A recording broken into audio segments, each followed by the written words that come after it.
What is going on, y'all? Y'all already know what time it is. Another week is in the books and another Friday is here. How good it feels. I hope everybody out there is having a safe but also fun Friday night. Look, you already know how these things go. The weekend is coming up. Let's have some fun, but no limits, all right? As always, you already know how the show works. Be sure to click the link in the description of this video and be sure to click on the tab that says TrueVictory.com. They are veteran-owned, veteran-operated. They have some awesome clothing. I wear some of the shirts that I have gotten from there. They are without a doubt the real deal. You will not be sorry. Once you have found what you're looking for on True Victory, be sure to use code NoMercySports15 for 15% off your entire purchase. Now, aside from that, I'm looking to get back into the gym sometime soon. And look, I honestly thought some of these infomercials for Beachbody, those at-home workouts, was a bunch of BS until I tried Insanity. And Insanity, the Asylum, it is no joke. They have all kinds of workouts for your fitness level and all kinds of workouts when you want to increase your fitness level. Once you found what you're looking for, whether it's supplements, programs, or even a subscription, be sure to use code JamesKBody, BODI. Don't worry, the code is in the description for 15% off your entire purchase. Now, let's already get into it because we got a lot of stuff to talk about. And man, oh man, is it going to be a fun one. You're not going to want to miss it. So stay tuned because it is time for the most uncut, unfiltered, and uncensored sports talk show. And at the end of the day, you will know whose game this is with everybody saying no mercy sports. Let's go, baby.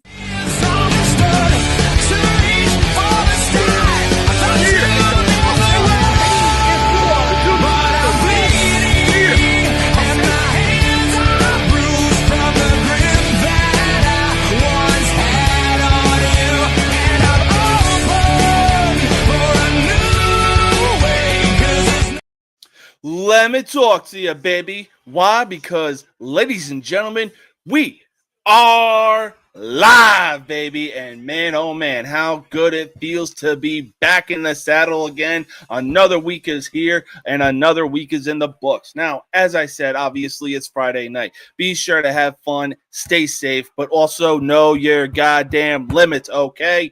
Look, you may think that you can drink anybody and everybody under the table, but don't be thinking that you can drink an entire city dry. So, anyways, let's already get into it. Look, there's a lot of amazing playoff atmospheres, but none compared to October baseball. Look, I said what I said because October baseball is some of the best playoff atmosphere in sports, whether you compare it to the Stanley Cup playoffs, the NBA playoffs, the NFL playoffs, hell, even the college football playoffs. You could make a comparison to March Madness, but look, I will say this, I'd probably take March Madness over October baseball. That's just my opinion, though, but look, I know what I said about October baseball. None compared to October baseball, baby, and right now, two teams are battling to get to the World Series and potentially win their first World Series, being the Milwaukee Brewers and the Seattle Mariners. Right now, it's not looking good for the Milwaukee Brewers as they are down 3-0 to the reigning, defending, undisputed champion, LA Dodgers. And now we have another team who is battling and trying to get back to the World Series and possibly win their first World Series for the first time since 1993, that team being the Toronto Blue Jays. Now, the only team that stands in the way of all these teams reaching the pinnacle of baseball and either seeing their first World Series championship or their third World Series championship or not seeing a championship at all are the reigning, defending, undisputed World Series champion LA Dodgers. Now, outside of the Dodgers, which team honestly has the best chance at winning the World Series? Well, I'll tell you one thing right now. It ain't the Milwaukee Brewers. You're down 3-0 to the defending champs. And look, I applaud you for actually getting all the way to the NLCS. I applaud you. Y'all did a hell of a job. I mean, look, you had a rough division or series. You had a rough series against, not you. Sorry, I got an iPhone and the voice function went off. Look, the Brewers had a tough series against the Chicago Cubs with that series going 5 games. Now they find themselves down 3-0 in LA. And look, they got to do something right now because the way that the Dodgers are operating, man, this could be a clean, just decimating sweep for the Dodgers if the Brewers don't get their shit together. Look, I'll be happy, or I won't. What's the word I'm looking for? I won't judge who even gets to the World Series, whether the Brewers can actually prolong this series or even prolong the inevitable, or if the Dodgers get back to the World Series. Because, hey, obviously you got to pay over $1 billion just to go to back-to-back World Series and finally get over the 162-game hump that you had so much trouble with in past years. Look, if you don't believe me, go back to, I want to say, about 2007, maybe 2010. So yeah. But look, let's switch to the American League side of things. We got the Seattle Mariners, whose main attraction, Cal Raleigh, has been having one of the most insane seasons for a catcher. He led the league in home runs. He helped the Mariners win their first NL West title for the first time since 2001. He's arguably the AL MVP, and I know because I said what I said about comparing him and Judge getting AL MVP because Judge was just almost across the offensive board, destroying Raleigh. You know, the last I saw, Judge had a .330 batting average, and Raleigh had just under about 250. Judge was definitely up there with home runs, I think somewhere in the mid-50s, and Raleigh was just running away with home runs. But the one thing I really took in for Judge versus Raleigh for AL MVP is the fact that when pitchers saw Judge come up to the plate, that about 7-8 times out of 10, they were more than likely intentional walking him because they didn't want to take a chance on a big guy like that in crucial moments of the games. When Raleigh came up to the plate in probably, crucial moments, they still batted to this dude. You would seriously think somebody leading the league in home runs, you would intentionally walk. Doesn't matter if it was an intentional walk-off. Look, all that mattered was you're not pitching this dude because he's leading the league. But I digress. I give full props to Cal Raleigh. The Mariners are 2 wins away from advancing to probably their first World Series ever. And look, if Raleigh gets the AL MVP, then, hey, good for him. We'll see what happens and go from there. But on the other hand, the Blue Jays look like a crazy team right now. They got all the right pieces. They got Alejandro Kirk. They got some legacy on that team, being Bo Bichette. Who else? They got Bo Bichette. There was somebody else on that team that was a legacy. I know that for a fact. I just can't remember his name. Oh my God. Anyways, look.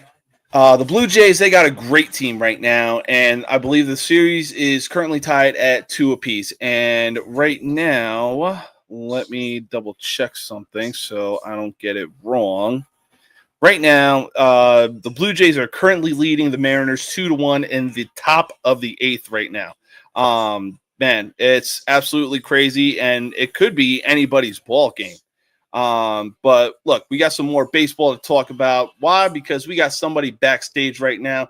He is the host with the most villainous college sports talk show you will find on social media.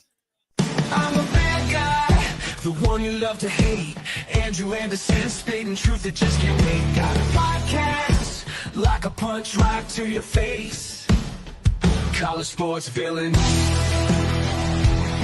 it over the place. I'll bring the facts whether you like it or not. Dropping truth bombs, giving it all I got. They call me a villain. Well, I wear that badge with pride. Nothing but secrets they try to hide. I rock in my veins, rebellious to the core. I won't back down, won't take it anymore. The bad guy of the podcast world, that's me. Unleashing the truth, setting it all free.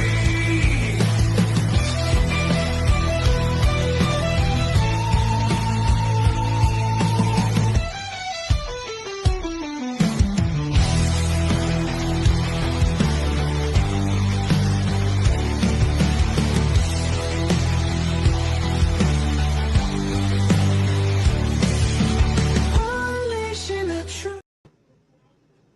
What is going on, my man? How you doing? Good. Just got home a little while ago, not too long ago from the beach. Drove out this afternoon. We're home now, and everybody's fed and all that good stuff. So I figured it's a good time to talk some sports. Hell yeah, dude. How was the drive back? The wife drove the whole way because she's amazing. I got to just kind of sit there, play on social media, and mess with you guys in the group chats. I got a bunch of posts off today. I normally wouldn't get that time to do that, so that was pretty fun. Hell yeah. Well, look, we got one more dude backstage, and here he is. We're creatures of habit. We can't live without it. We don't have to answer to anyone. We're chasing the rabbit like creatures of habit, and no one else knows where we're coming from. And nothing. Terry, what is going on, my man? What's going on? Oh, I'm laughing at Brandon right now in the group chat. I'm sorry. oh yeah, no, he's definitely. I've been seeing what's going on. I'm just like, dude, you love stirring the pot. You love putting that fucking habanero hot sauce in there and stirring things up. Look, sometimes I just want to know people's real reaction, and the quickest way to get their real reaction is to get them emotional. Oh Those yeah, are no, for sure. good business. Absolutely. So as I was talking about, we got two potential teams that could be seeing their first World Series in franchise history, and one other team that could be seeing their first World Series since 1993. The Brewers, the Mariners, and the Blue Jays. Which of those three teams has the best chance of competing with the Dodgers and potentially beating them to become World Series champions? Not the Brewers. Oh, definitely not. Currently down 3-0, so I have no faith in that. Good team, but Blue Jays, man. Let's be honest. The Blue Jays have the best chance to knock off the Dodgers. The Blue Jays are better than the Brewers are. Blue Jays are better than the Mariners. I think they'll come out of this series, whether it's 6 or 7 games, with the win. And then I think, they'll lose to the Dodgers 4-2, 4-1, something like that, to be honest, man. Dodgers look unstoppable. Yeah, they really do. Honestly, I was putting some of my money in the bucket of the Seattle Mariners, mostly because of what Cal Raleigh has been doing for that team. And man, like, plus, they already have their franchise. They probably found their second franchise guy being Raleigh, with their first franchise guy being Julio Rodriguez. Yeah, for sure. It's impossible. He's going to sign with the Diamondbacks next year anyway. Yeah, that's true. Al Raleigh. Yeah, they do need a catcher. So, Sure. I mean, we'll see how that goes. It should be a good series. ALCS is definitely going to go 7 games, and it looks like the Dodgers are going to be like, hey, Milwaukee, here's your ticket to the L train. I mean, look at tonight's game. It's right now in the bottom of the 8th, and it's 2-1 Blue Jays. That's how big this series is. The series is tied to 2-2. And in the 8th inning, it's a 1-run, low-scoring game. Like this would be a good series for sure. Even both teams had like decimating scores of like, I honestly, what was it? I think it was the Mariners won a game. It was like 13-4. I'm like, yo, Seattle could go on a run and do a gentleman's sweep of the Blue Jays. Then the Blue Jays were like, yeah, you thought we're going to win a game 10-3. God, Mad Max showing his flashes of his old self again. Yeah, oh, yeah. No kidding. Yeah, like you notice that anytime that there's postseason, his nose seems to be around it. The guy has a great agent, whoever he is, because he'll go to a team like the Mets, supposed to be really good. 30 games in, realize that this shit ain't working. Then he's traded to the Rangers, who win the World Series. I mean, like this guy makes me think the Blue Jays can win it all, but no. Yeah. No, for sure. It's like all 4 teams that even Will Smith played for. Every single team he went to, they all won the World Series. Yeah, we were part of that run. Yes, sir. That man has got a legacy or actually, you know what? That man has Robert Horry blood in him. Any team he went to, they were winning a championship. Yeah, for sure. Like I said, some of these guys got great agents. Like, hey, you're going to make about $3 million less, but you're going to go in a great situation and possibly get your endorsements. I meant like good agents. Oh yeah, absolutely. It's like, oh, you don't like this team that you're on? Okay, bet you're going to go to a team that actually is a World Series contending team. You're going to make less money, but for a sacrifice of less money, the reward is worth it to have a World Series under your belt. For sure. Well, whoever comes out of the AL to represent for the World Series, hopefully they can give the Dodgers more competition than that joke of a team last year. Look, I will stand and die on this hill. I fully believe if that 5th inning didn't happen, we were coming back and winning the series. Man, the Dodgers, I don't know, man. Like the Dodgers are worse than the 90s Yankees ever were as far as buying talent. I mean, it seemed like the Yankees were buying everyone, but the Dodgers are literally buying everyone. They're worse than the Yankees was. And we're seeing them win World Series. I mean, it works. You spend billions of dollars, you better win them. I mean, that's exactly. Absolutely. No, I completely agree. Yeah, like you said, they're spending over $1 billion. They better be winning multiple World Series and have multiple MVPs or like multiple players that are in like Offensive Player of the Year categories. So this offseason is going to be fun too, because isn't this Freddie Freeman's final year of his contract? I believe it is.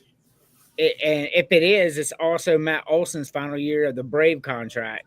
It's just an off-season storyline I'm wanting to see play out for selfish reasons. But you know. Oh yeah, no, I'm definitely gonna have my eyes on that like trade talk rumor. Speaking of trade talk rumors, somebody was like, "Man, I can't wait to see this guy talk about Derrick Henry because word on the street is, he's looking to go on the trade block." Well, look, mister, I blame everything on Cam Ward, including Brian Callahan getting fired. If you really want to believe a word on the street ass rumor, then go right ahead. But until Adam Schefter posts something, I ain't talking about shit. Brian Callahan, we knew that was coming. Oh, yeah. I mean, Black Cherry's the GOAT. Yeah, I love those. I buy those as well. One of my favorite. Yeah. But yeah, for sure, he gone. Oh yeah. But let's stay on the topic of baseball. AJ Hinch has been doing something really special since he became the manager for the Tigers, and including going on the generational run in the second half of last season to helping the Tigers get the last laugh against the Indians in the wild card. After the Indians came back and won the AL Central. Now, they may have lost the ALDS to the Mariners, but moving forward, should AJ Hinch remain the manager for the Tigers? Yes, man, that's crazy talk. Look, sometimes shit happens, man, and you still went to the playoffs. You were a game away from winning the division. And an immediate rematch, you got to play the team that took it from you in the very end and put them out. Yep. Right? So you've made things right with the city right there. You know what I mean? So you made things right there, and then you went and you lost. Okay, well, you still went, deep into the American League playoffs, and I don't see how you get rid of him, man. Do you remember what the Tigers were like 5-6 years ago? No, I can't imagine they would let him go. No. Oh, yeah, no, I really think that they hang on to him. They sign him to like a long-term deal because they have some serious talent. They just need to build their farm system, look at some key guys that can help deliver with their pitching system.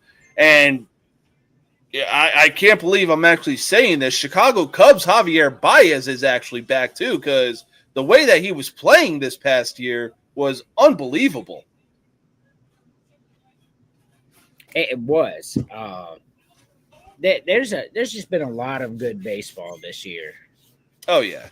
So I really think if the Tigers can get pitchers around Skubal and build offense and defense around Torkelson and Baez, they're going to be a dangerous team in the AL Central and possibly the American League.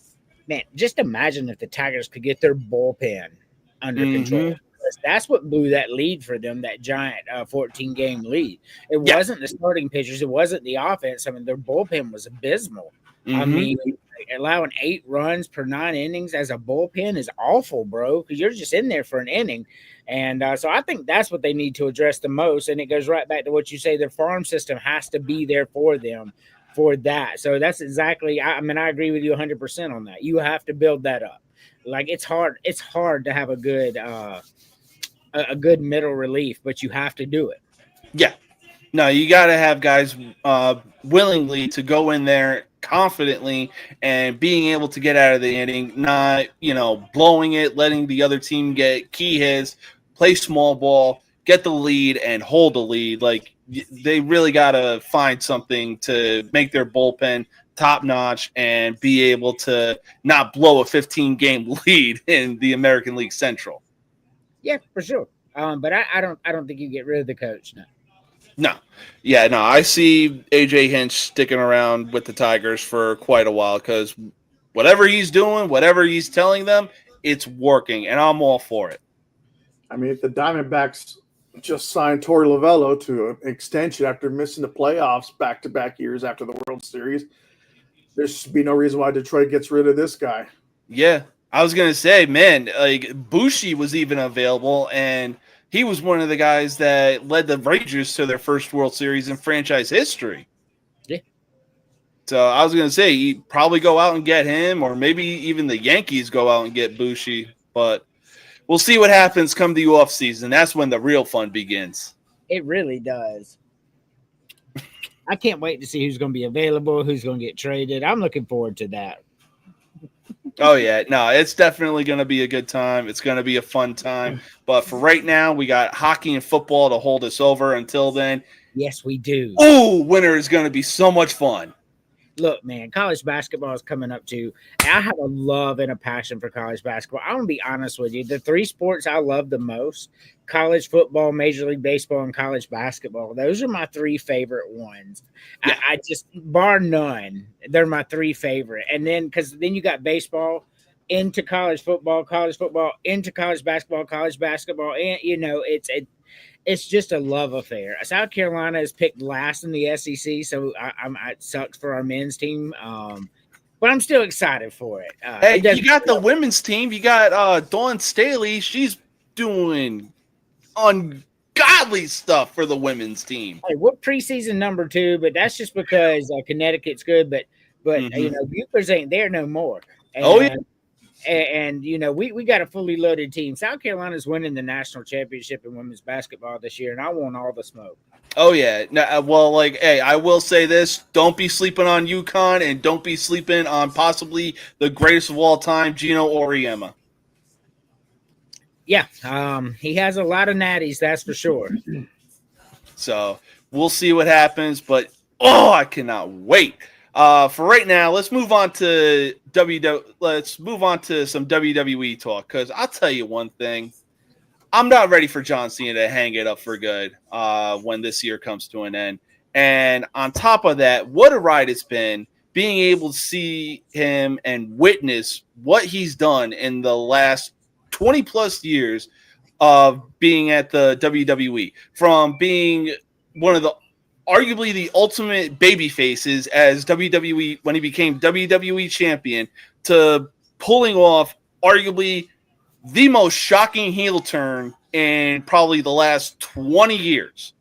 When it's all said and done, did John Cena cement himself as the greatest of all time for WWE? I've been around a long time, right? And people older than me are going to talk about Bruno Sammartino. I mean, it is what it is, right? Yeah. But what Hulk Hogan done for them, what Stone Cold did for wrestling, even to a lesser extent, what The Rock did for wrestling, what Ric Flair did for wrestling, what The Undertaker did for wrestling, what Shawn Michaels did for wrestling, what Heartbreak Kid did for Bret Hart did for wrestling. I mean, damn, Shawn Michaels and Heartbreak Kid. right. That's a double whammy. But Let's just say Marty Jannetty. does John Cena's career, if you take away championships from all of them, and you just put a career out, I know championships matter. They were all world champions. What I'm saying, John Cena has obviously 17. Yeah. Was that the most impressive run in WWE/WWF history? I can't say that it was. But if somebody said it was, I wouldn't argue too much, because he's got 17 rings, and nobody else in history does. So we're right there.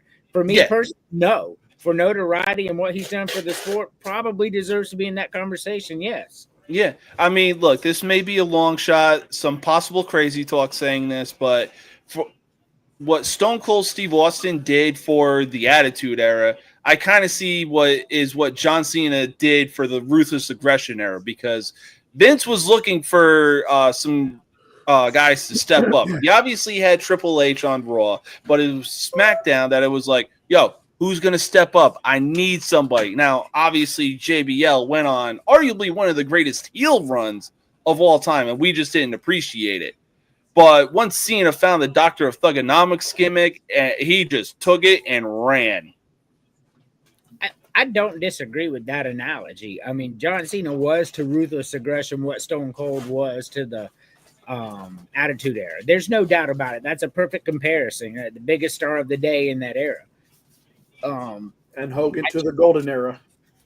I mean, in Hogan, the Golden Era, correct. But if you take, those are the three main ones. I won't argue that. It's just, man, what a ride it's been for all those people. But John Cena, I like how the WWE is doing him, right, letting him do a farewell tour, and like they don't do that for everybody. No. I think this is the first one that's ever been a real farewell tour I've ever seen in the business. That's how important John freaking Cena was. So I'm not gonna argue any point against that. Oh yeah, and that's how much. Oh, go ahead. Let's say not even Hogan's farewell tour in the mid '90s was farewell tour. If he ended up returning back in the early 2000s anyway with the old NWO. Yeah, very true. Yeah, and I mean, look, with Triple H running things at WWE, and he obviously had his feuds with John Cena. It really goes to show like the kind of respect that he has for him. I even saw on Facebook that I believe in 2026 they're going to be doing like a farewell tour for AJ Styles. I read that too. You know, no, I'm good with it, and that shows a lot of class for the WWE, because AJ Styles did not build his legacy in WWE. He came here when he was the big dog, so you know he built his own in the Indies and TNA, and they're going to give him a farewell tour because of his entire career. Man, that's class. I'm here for. I like it. I hear Jericho's coming back for his farewell tour too. I don't know if you saw that, Chris Jericho. Really? Yeah, it's popping. Chris Jericho, he's been posting stuff about his WWE time, and his AEW contract runs out like soon. And I don't know, man, a Jericho farewell tour, AJ Styles. That would just rating. Oh, absolutely. The ratings would be insane. It's kind of concerning though if you like you look, for example, John Cena is on his farewell tour. It's about done. They already announced for AJ Styles. It's like now they're starting to drop like flies, but then there's really no matching talent to reinforce to keep the company going. It seems like to carry on because I mean I know Seth Rollins. He's kind of in the middle, maybe closer towards the end of his career, especially with the injuries he's had in the past. Your man crush, LA Knight, haven't really given him the push that. I mean, for example, I like Jacob Fatu, but then now he's hurt. It's like all those names that the fans are loving, they're starting to get like it's either getting hurt or it's now everyone's leaving because now they another thing they're going to next year. I think also they were for AEW. They were going to be doing like a farewell thing for Samoa Joe. Yeah, I mean, even like you said, for some of the guys on the main WWE roster, even for AEW, like they're dropping like flies because of injury, because Tony Khan is letting them be so reckless, and it's like, dude, slow it the freaking hell down. Like, I get it, starting off reckless is one thing to, build up a name and build up attention and everything, but now it's like you got guys that are in their late 30s, approaching their 40s, and they just can't run like they used to anymore. And then let's not forget, on top of the fact, some of the guys over in AEW were on the WWE roster, but Vince just did them so fucking dirty. I mean, WWE still got Roman Reigns. Seth Rollins is, 40 years old, so he's got a little life in him. He has had a lot of injuries, no doubt about there. I mean, Roman Reigns, Seth Rollins, Cody Rhodes. I mean, you got a nice core there. Yeah. But the younger generation, Jacob Fatu said some things that he shouldn't have said, which is why he hasn't been on TV in a while. I'm not going to bring that up here, but if you know, you know. So I'm not sure how that's going to turn for his career there. Outside of that, I don't know a lot of young talent there, so I can't answer that question, Terry. But right now, they've got some good stars. Yeah. No, I'm definitely trying to keep an eye on both Raw and SmackDown to be like, okay, yeah, we got Roman Reigns and Seth Rollins right now, but they can only carry it on their backs for so long. What kind of young guys are really going to be able to step up and, be that guy that can, really propel the company to where it still is? I think one. Oh, sorry. No, I said that's a good question. That's all. I'll say one guy I could see, as long as they don't do it too quickly to kind of wear out the spark right away. I mean, they could be Braun Breaker. True. Just work on. I mean, he's improved with the mic skills some, even with this little crap talking he's doing. I mean, I think if he keeps kind of being able to include the Steiner math that Scott did back in WCW, still be able to provide some comedy to that, but also get serious when it's time to get serious. I think, yeah, he could definitely be the main guy for quite a while. Or like when he did the barky neat to Jey Uso, he's like, bro, that took me out. I was laughing so hard. I did not see that. So, yeah, it was pretty funny. A post-match thing. So he got him outside the ring. He gave him a spear, and then he kind of kneeled down, looked over Jay, does the little yeet thing real quick. He's like, little Steiner bark. Look, oh man, yeah. I don't know. I know who Braun Breaker is, but I don't watch it enough. Jericho comes back, I'll check it out. Oh yeah, no, for sure. You gotta see his football highlights still too. Those were pretty fun to watch. He was basically a speedy power back. Dude, I saw his numbers at the combine. I was like, ain't no fucking way you put up numbers like that, man. I mean, I believe it, but ain't no fucking way. I mean, I'm not putting up numbers like that, so that's incredible to me. So yeah. All right, Terry, this one is straight for you because I will be honest, when I really saw UCLA schedule, I really had them going winless, especially after losing to Northwestern. It seemed like all hope was lost for the UCLA Bruins. Then something insane happened as a fire somehow got lit inside them, and Penn State would come to visit and bounce back after their walk-off loss to Oregon. Unfortunately for Penn State, that game wouldn't go as expected as UCLA came out of the gate guns blazing. They would finish the first half up 27-7, but they wouldn't take their foot off the gas pedal anytime soon, coming away with the victory 42-37, and then getting a big convincing win over Michigan State. Can UCLA keep this momentum going and go on a run after beating Penn State and Michigan State? Well, it's going to be a tough next 6 games if they're trying to be bowl eligible because, okay, their next game is Maryland. Mm-hmm. And I could see that after this bipolar season, I could see them possibly win that one. However, I think after that, they have Indiana, and I think that's where the win streak ends. Mm-hmm. There is Oregon still on the schedule. Yep. There's Washington. No, you guys do not play Oregon this year. Oh, we don't? No. Oh no, we play Ohio State, I think, right? Yes. Oof. Yeah. Fuck that. At Ohio State. Yeah. Yeah, that's going to be a beatdown too. It's at Indiana, Yeah. and then you have Nebraska. So you got Washington, USC. Yep. Washington, Maryland. I could see being a possible win. And USC is always a possibility too. Mm-hmm. Those rivalry games. Oh, yeah. I mean, there's times we had no business winning the game against them, like that one I sent you to from 2005. Yeah. And they beat them 13-9 to keep them from going to the Natty. Yep. So that's like a big accomplishment. But like with those rivalry games, it's like anything could happen. It really Washington, could. it's like one of those things. It's like So you think UCLA is going to get bowl eligible, Terry? I said, it's going to be very tough for them to, because they have to win 4 games. Mm-hmm. And of those last games, I could see them winning 3 at the most. Yeah. And that's still a long reach. They're not winning 4 of these.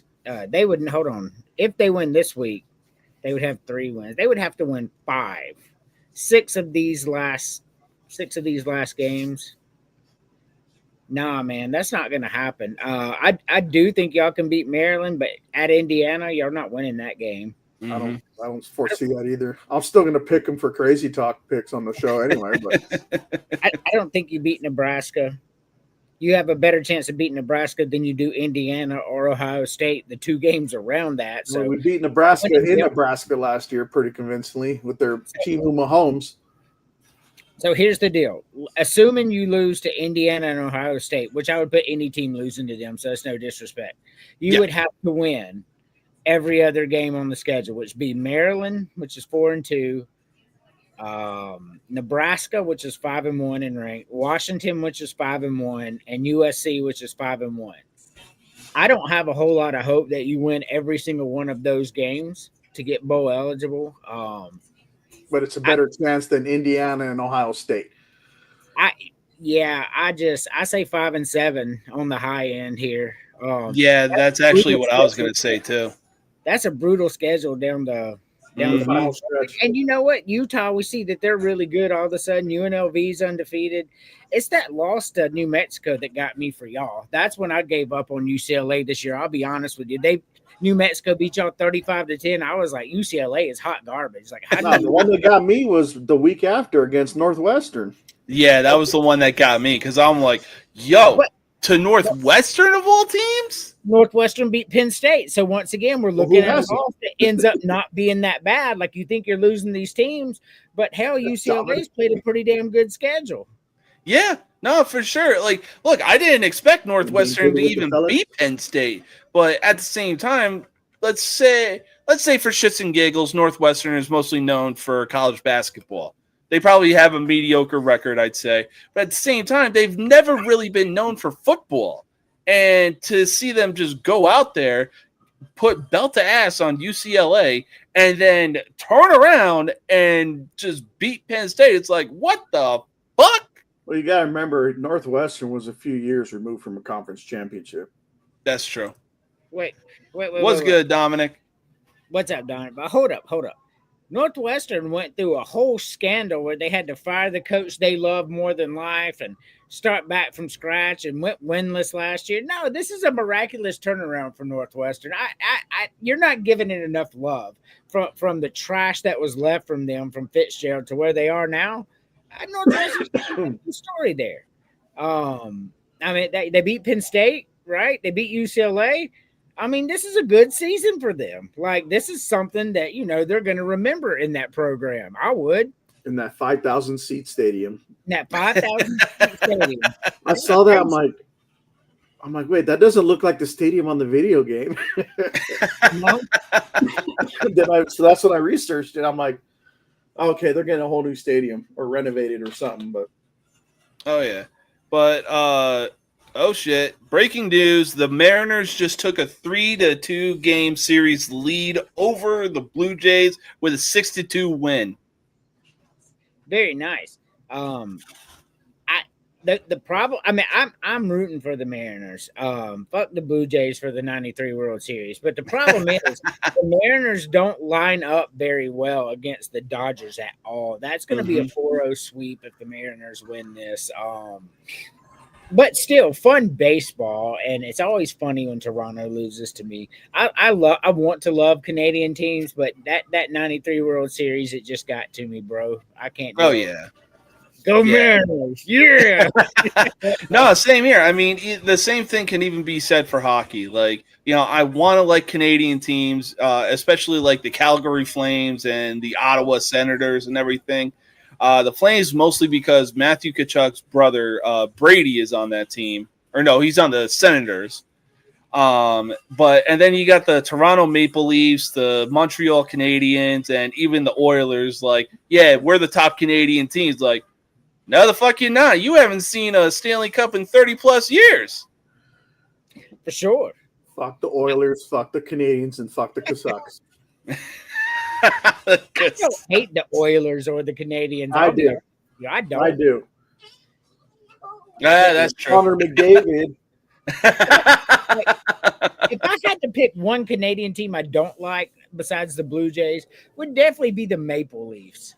Like, I just don't like them. Like, I hope they lose every game, even when they're playing the Rangers. So yeah, Austin Matthews, you got to get the hell up out of there, dude. I have a soft spot for the Maple Leafs because way back then, my grandfather actually had a tryout for them. So they offered him a tryout, and then when he found out the schedule, because I guess hockey players didn't make enough back then, he wasn't trying to wake up at 4 or 5 in the morning to go to practice. In the 1940s. Oh yeah.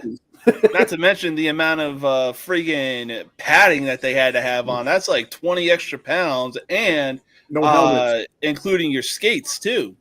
And no guarantee you make the team either. Mm-hmm. Well, I mean, they invited him. I guess it would have been like a. I mean, they had you get invited to a combine, but it doesn't mean you make the team. Yeah. I'm on his side. Like, you're going to do all this extra stuff, get your body bruised up, and you don't even got a guarantee that you're going to play. I'm with him on that decision. Like, you got to think about your future on that.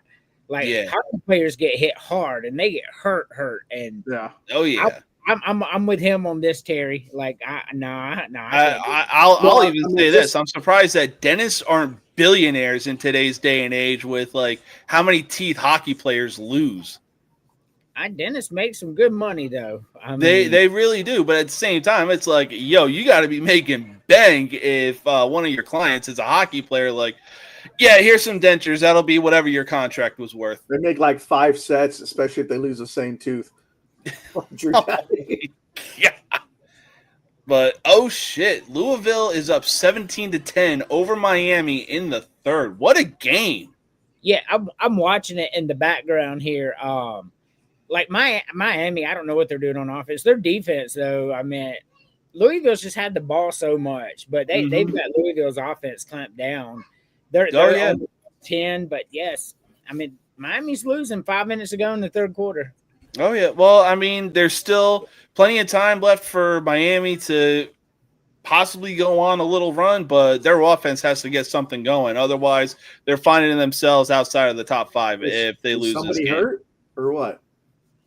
No, I mean, well, they got a wide receiver that's injured, but No, man. It's just been not a great game for Miami's offense. And it's in Miami too, right? It is. Yeah, it's in Miami. So, but all right, we're going to take our first commercial break. We'll be right back in just a minute. Until then.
Nobody can stop me now.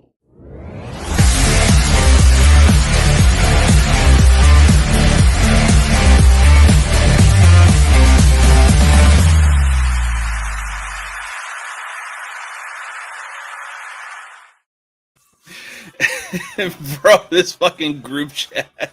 I'm dying, man. I'm dying. I'm just like Andrew. popcorn. Where's the popcorn? Where's the popcorn? I can't help it, man. That was funny. Read my message. I did, man. Oh. I may snatch it, but I ain't gonna go anywhere. I run a 30-second 40.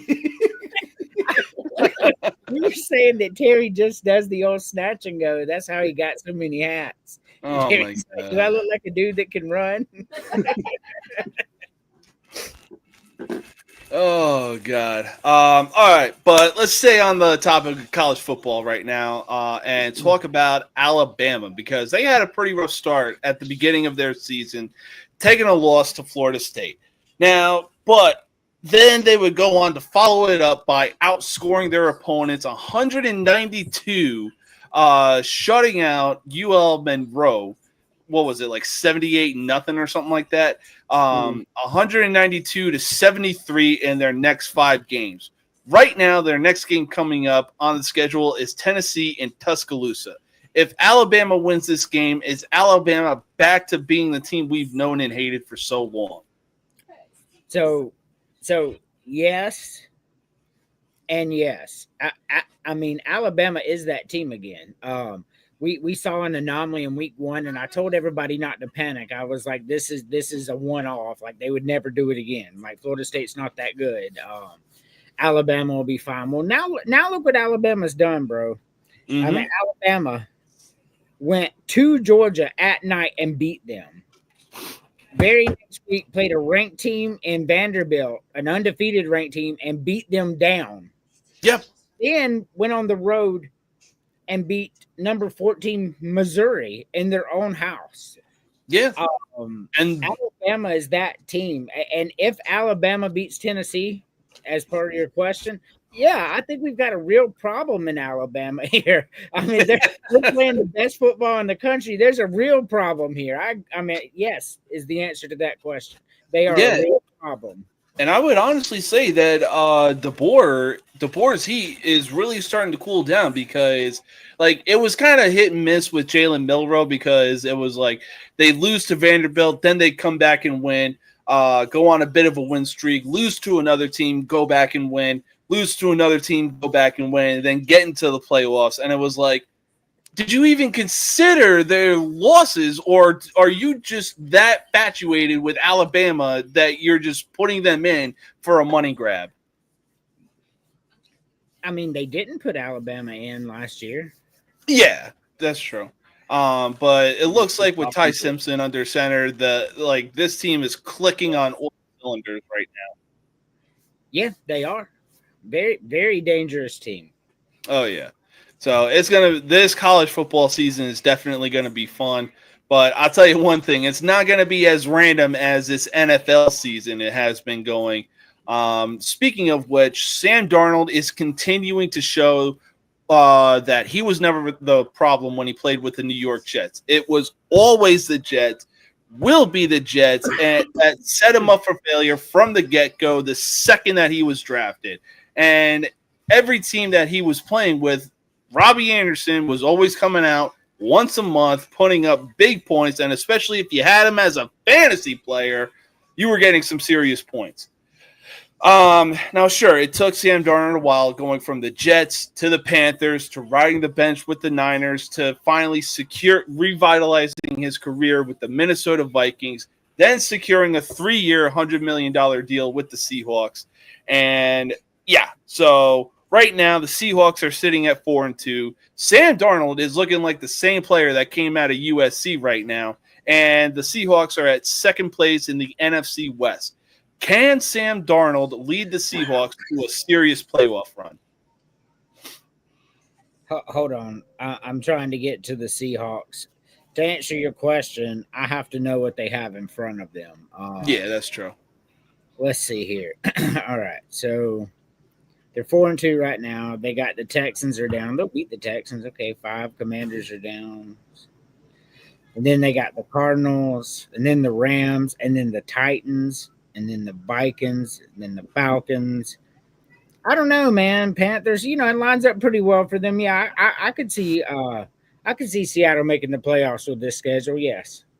Yeah, and then on top of that, the Vikings are having some very hit and miss games with Carson Wentz under center because they decided to rely on JJ McCarthy. Well, I mean, you live and you learn.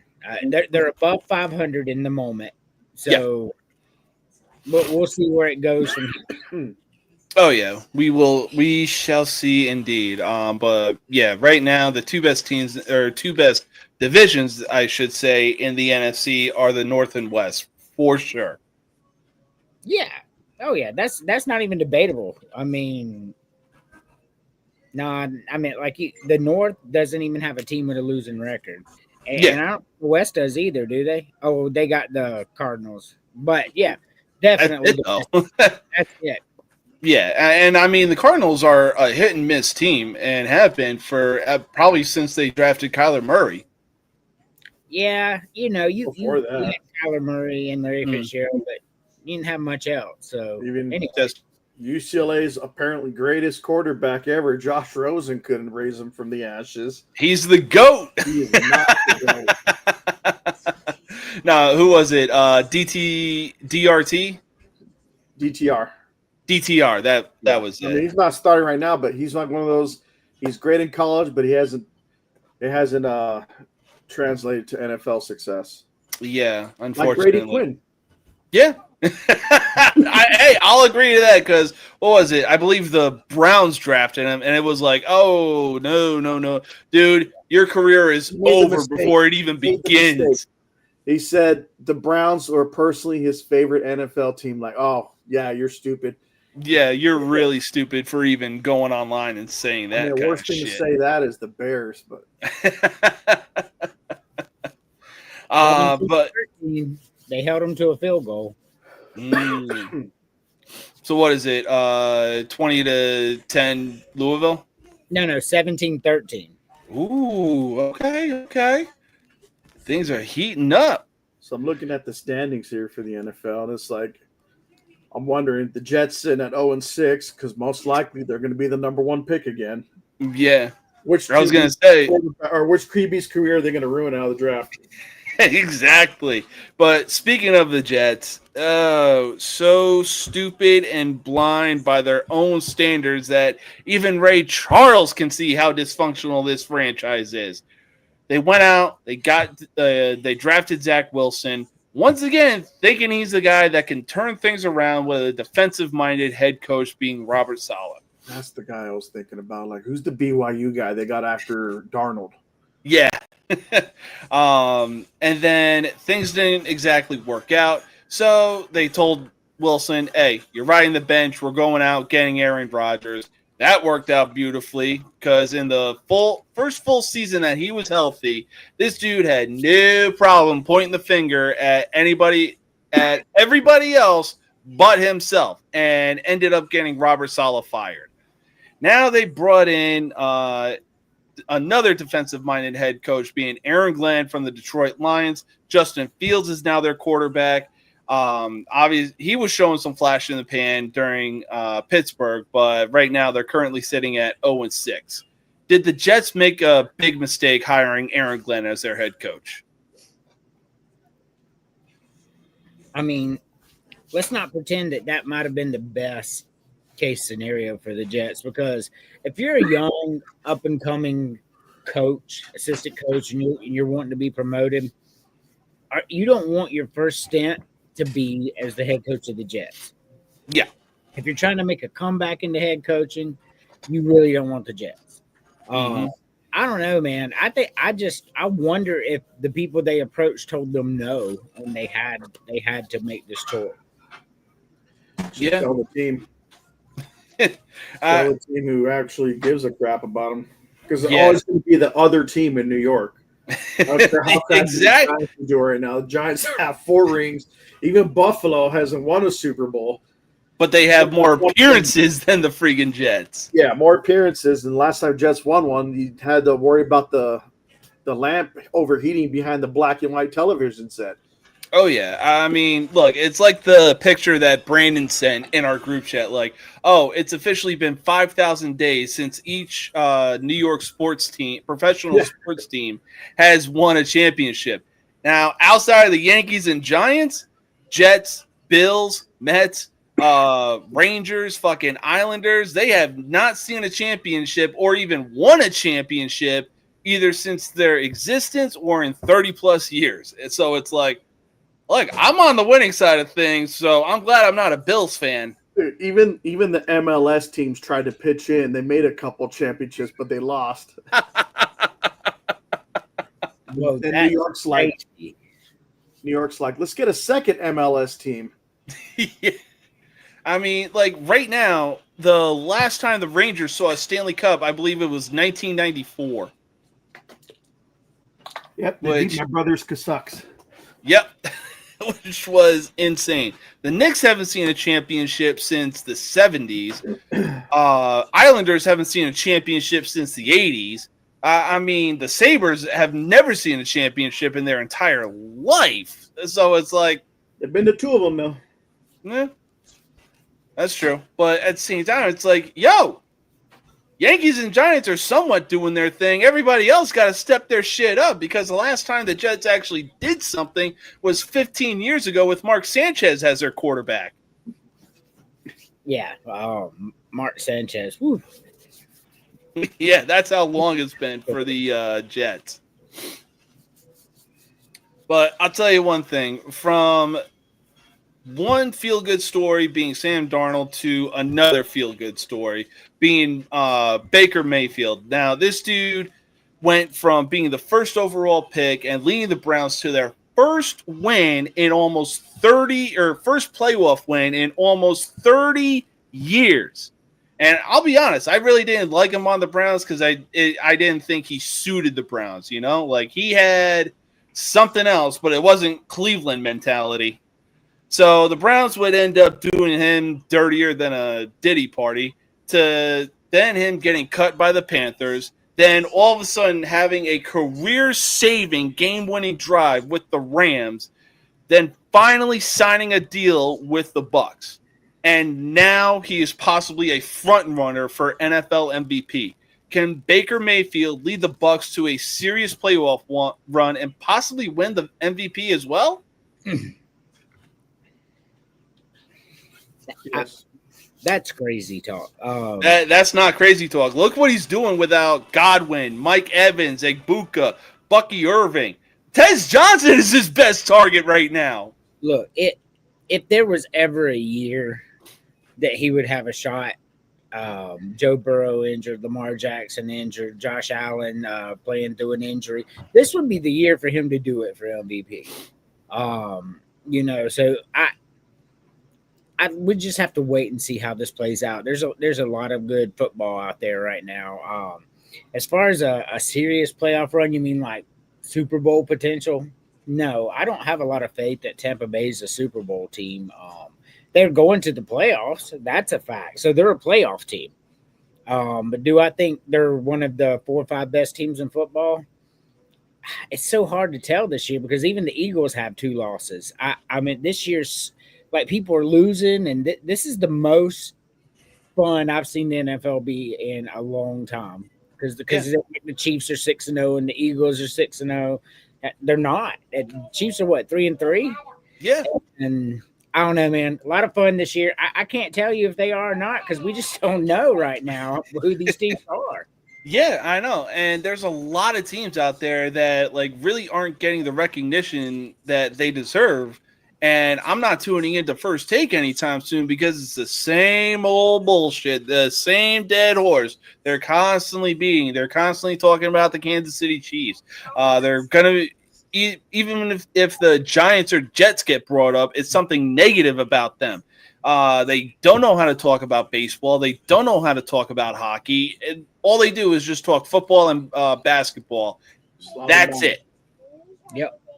And it's like, guys, we're in the offseason of basketball right now.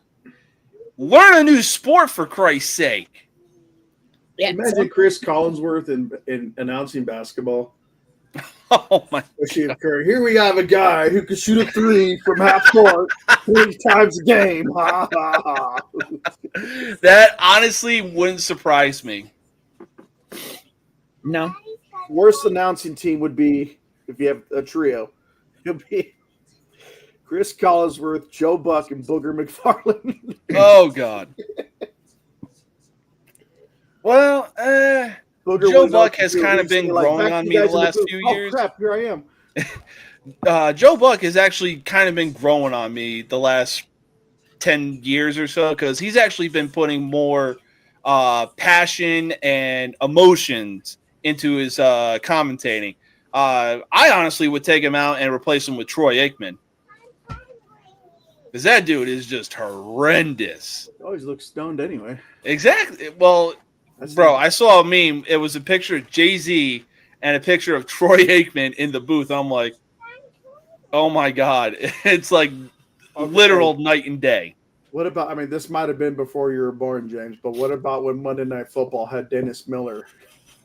Oh, yeah, that might have been before my time. Yeah, that was before his time. Dennis Miller, man, he was big in the late 80s, bro. Like, you may not even know who he was, but from like 86 to like 93, there wasn't a bigger star. There really wasn't. He was in every commercial. He had his own HBO special called Dennis Miller Live, and its ratings were through the roof. And yeah, and then all of a sudden they said, "Hey, this guy would be good announcing football." Nah, it didn't work out so well for him. Oh yeah. Oh God. I mean, yeah, this football season has been one of the most random, but also one of the most fun. Because I mean, you look at all the AFC teams that are leading their division right now. You would literally think we're back in 2007. It's crazy right now. Well, I mean, teams that spend money, you tend to see them come back around into the winner's circles. So, very true. Yeah. I mean, the Patriots moved on from what was their former coach from last year, and then brought in Mike Vrabel. I believe they brought back Josh McDaniels for like the 100th time, and now they're in first place of the AFC East. Are you talking about them when they parted ways with Bill Belichick? Is that the coach you're talking about? No, not Bill Belichick. They brought somebody else in. I forgot what. Oh my god. They got rid of him last year. Yeah. I can't remember his name either. It wasn't Mayo, was it? Gerard Mayo. Yep. The linebacker, right? Used to be their linebacker. Yep. Now he's a former linebacker and coach. So yeah. Former players. Oh yeah. But yeah, I will say what Vrabel's doing right now, the Patriots could be a dark horse. Y'all, Miami's fitting to get beat. College football world's about to shake up a little bit. Like, I'm watching this game, man, and it's only 17-13 Louisville, but yeah, marching down the field, man. Yeah, no kidding. I mean, there may only be like it's only the first minute into the fourth quarter, but if Louisville keeps their offense on the field and keeps tiring out Miami's defense, Miami's in big trouble. Oh, yeah, for sure. It's 3rd and 3 right now, and they had to call a timeout. Yeah, get some bananas in those guys, get some electrolytes in those guys, get something in those, get some maybe some booger sugar in those guys.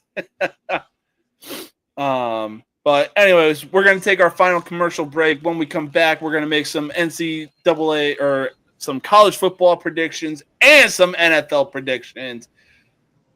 God, I love this shit. Until then, y'all.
You love to hate Andrew Anderson, spitting truth that just can't wait. Got a podcast like a punch right to your face.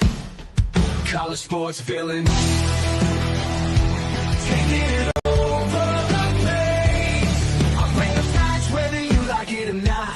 Dropping truth bombs, giving it all I got. They call me a villain. Well, I wear that badge with pride. Nothing but secrets they try to hide.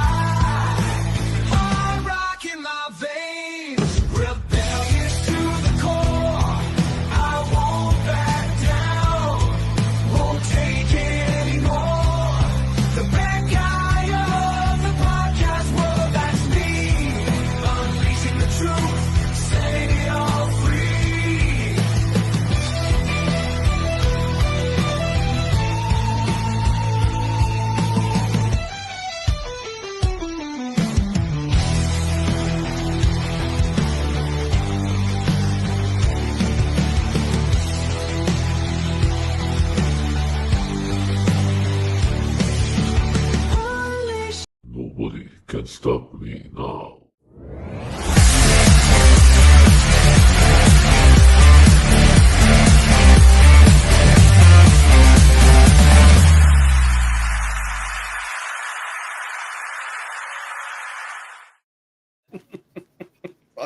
Brandon.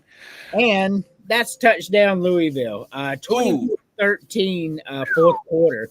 I told y'all watching the flow of this game, Miami finna get beat. Oh yeah, no, for sure. The way that Louisville came out of the gates, I was like, damn, Louisville might take this game. Yeah, for sure. Yeah, that group chat, man, that's hilarious. Like Terry just go in there, grab a hat, and say, "What hat, punk?" and just walk. Oh my god! And then it's like, "Oh, you gonna help him run?" Nah, that's James. I was about to say, "Yo, Terry, I got 2 Bruins tickets, front row, but you got to run from where you're at all the way up to where I'm at, then run all the way to LA." No. I'd rather make the drive to Nebraska. Right? That's fair. That's fair. But all right, let's get these predictions started with the final Friday night game. In about 45 minutes, North Carolina goes into Berkeley to take on the Golden Bears. Who was it? North Carolina versus California. Oh man, jeez. Is there? I mean, California's had a decent season. Bill Belichick. I mean, there were rumors of his demise after 5 weeks of being the program. California's going to win this game. I think they win by 2 scores, man. Like North Carolina's abysmal. Like they're super ass. Give me California. Yeah, I'll take California as well. For so long, the motto for Belichick was "Believe in Bill." Well, dude, college ain't no joke. That is a literal 24/7 job. It ain't the NFL. You're not in the NFL anymore, dude. So, hey, I picked California too. yeah. There's a third person. Next game up, though, getting things started for Saturday, we got number 10 LSU going into Nashville to take on 17th ranked Vanderbilt. Man, look, I've watched both these teams play a lot of football this year. Mm-hmm. LSU cannot run the football. Mm-hmm. Couldn't even do it against South Carolina and had like 22 possessions. They needed a fake call from the refs on a fake punt to squeak away that game at the end. They're not beating Vanderbilt. Like I watched Vanderbilt, and yeah, they called back a touchdown on us, but Lenore Sellers got hurt. We weren't going to beat Vanderbilt, but we damn sure could have beat LSU had a few bounces went our way. Mm-hmm. What that tells me is if a few things had went our way, it would have been great. Had a few things went our way against Vanderbilt, we still lose. Oh, yeah. Vanderbilt's going to win this game. I say 27-14 Vanderbilt. Like, you can't run the ball, and Vanderbilt moves the ball, so they're just going to eat the clock. Yeah, give me Vanderbilt 27-14. Oh, yeah. Yeah, I got Vanderbilt by, I'd say just 10, though. Yeah. It's still going to do Vandy things, but it still won't be – it's not the Vandy of old, as we know. Oh, for sure. Flashes of old, but then eventually they got it together and were able to show some success. So, but LSU just seems like those teams that likes to play spoiler sometimes. However, in this game, I don't think it's going to be enough. But I still got a 10-point victory for Vanderbilt. Oh, yeah. I mean, only reason I was taking LSU was because of Nussmeier. He's leading the team in passing yards right now, and even helped play the role of upset in the beginning game of the season against Clemson, I believe. So I don't know if you know, but their star linebacker Whit Weeks is for this game. Okay,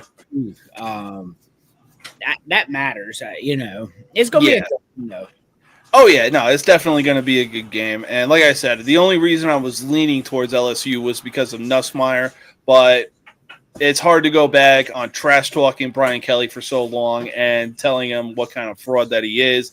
I'm actually switching up my answer from LSU to Vanderbilt. Okay. I mean, I think it's the right call. Yeah. So, It'll be a good game. But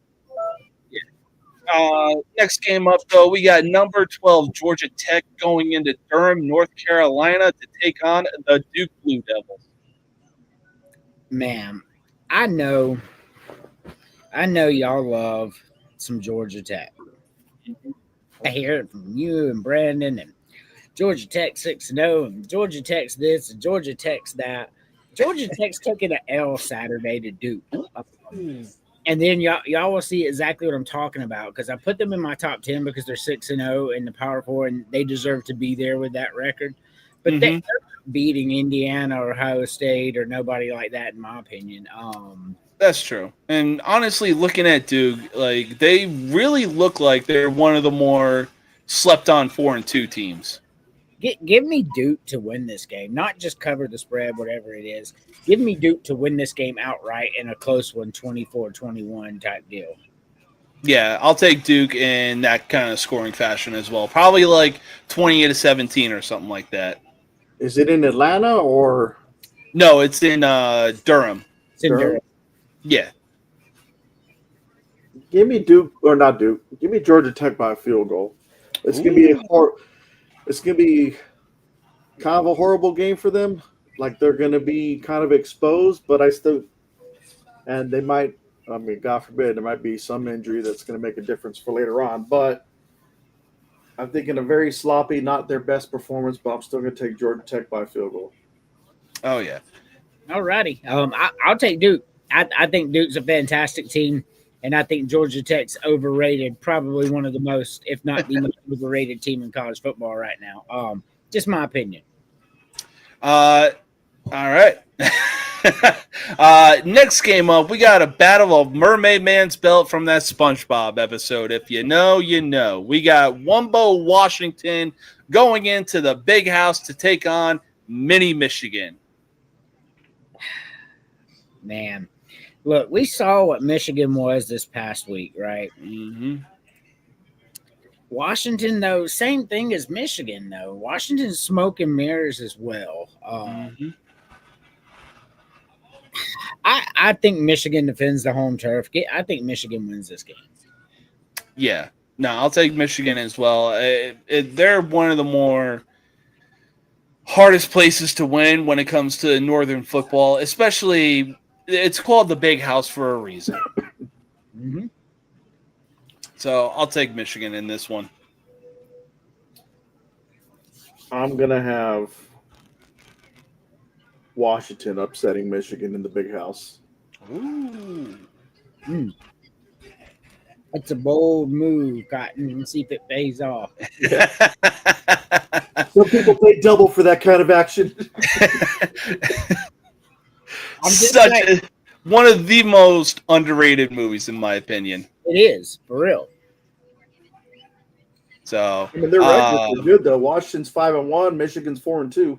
Oh yeah, but who has Washington beat, man? Colorado State, UC Davis, Washington State, who is ass. They lost to Ohio State. They did beat Maryland and Rutgers, but I don't know, man. Like, they're smoke and mirrors. I'm telling you, Michigan finna win this game. Michigan gonna win by a lot too, I think. Oh yeah.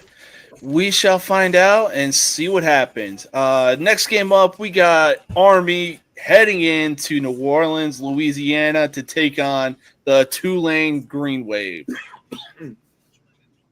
Man, I'm disappointed in Tulane because they have one loss. Because I was expecting them to be that undefeated G5 team this year. You got Memphis still. But Army, they're 3-3. Good story or whatever, but like Tulane's winning this game. Come on. Oh, yeah. And the fact that it's in New Orleans, yeah, I'll take Tulane in this one. Yeah, I agree. Yeah. Like you said, it's a good thing what Army has going on right now, but yeah. So we'll see what happens in that one. Wow. Oklahoma took a big hit after taking that loss to Texas in the Red River rivalry as the 14th ranked Sooners head into Columbia, South Carolina to take on the Gamecocks. So as you know, I have been the realist all year with South Carolina football. Yep. Like I've called as I saw it. I said LSU was going to win 20-10, and that was the exact score.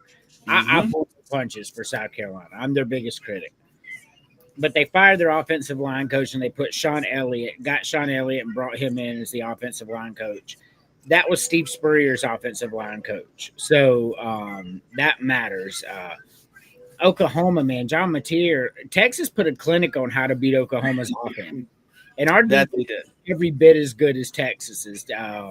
We'd be 0-6 if it wasn't for our defense. Because I'm just saying they're ball hawks. 3-4 interceptions a game. Our offense should be torching it. Oh yeah. But I think our offensive line gets better. I think South Carolina wins this game at home.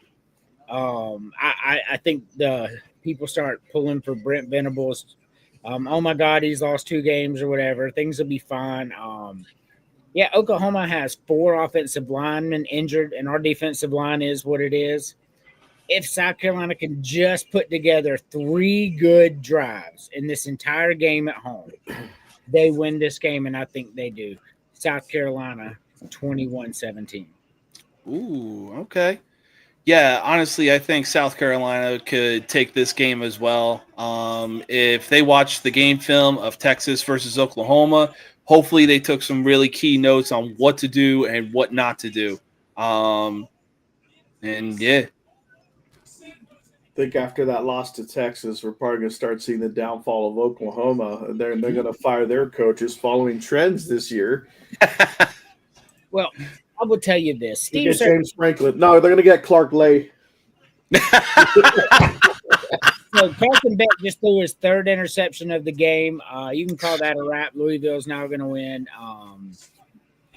But I'm going to tell you, Steve Sarkisian just went to back-to-back Final Fours. You can't fire him even if he loses 3 games this year. oh yeah, Back-to-back Final Fours, come on. And Oklahoma, man, I don't know, man. Like, if Oklahoma loses this game and then loses a couple more and ends up 8-4 again, Oklahoma thinks they're a blue blood. Like, they're going to be clawing for Brent Venables' head. I promise you that's what's going to happen. And I don't see Oklahoma getting out of here without 3-4 losses. So I think it starts tomorrow. yeah. I think it starts tomorrow too.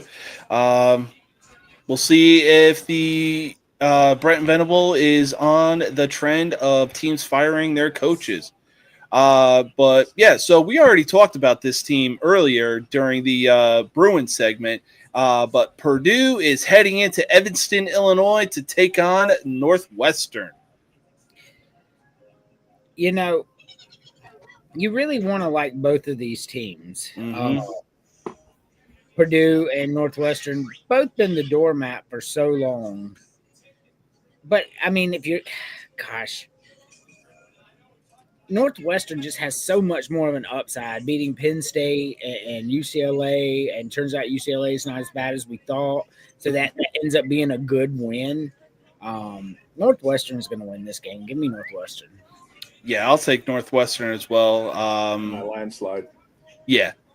Purdue is always hit and miss, smoke and mirrors. Like, they'll have their upset games, whether it's a night game or even a day game, depending on if they're wearing the all-black uniforms. But that's really about it. And Northwestern, this game could probably propel them into the bottom portion of the rankings.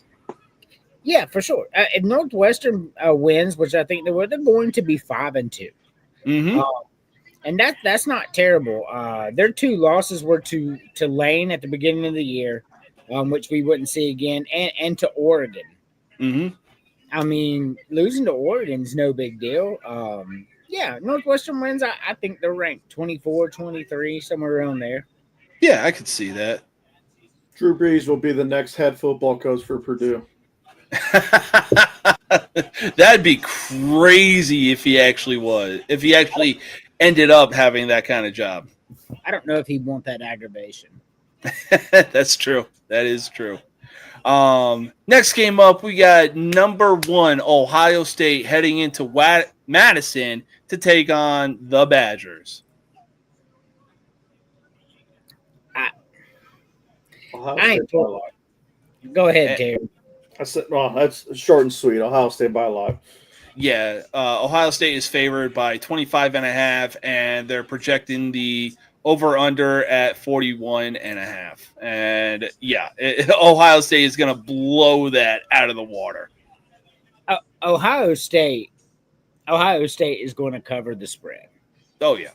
This is going to be a nasty game. Wisconsin is terrible.